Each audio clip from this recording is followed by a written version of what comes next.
Le psaume est en relation étroite avec l'histoire du salut.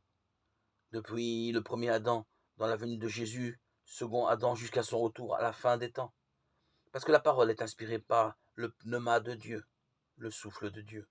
Elle peut, en cours de route, signifier toujours mieux la réalité croissante du peuple de Dieu. Au rythme de l'esprit, chaque parole grandit corrélativement à l'histoire du salut qui progresse. Cela s'est fait pour la première fois, une fois décisive et définitive, lorsque Jésus priait les psaumes.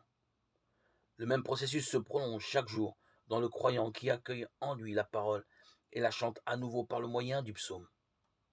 Pour celui qui ne vit pas ou ne vit que trop peu de Jésus et de l'Esprit, le psaume est mort et appartient à l'Ancien Testament. Celui-là ne peut pénétrer au-delà de la lettre grossière et humaine. Mais pour celui qui vit de l'Esprit, communiqué par Jésus, le psaume est lui aussi vivant. Avec celui qui grandit dans ce même esprit, le psaume grandit lui aussi. Pour celui-là, des perspectives toujours nouvelles montent à l'horizon de la parole. Les limites se distendent et craquent. Jésus et son royaume sont déjà près de lui.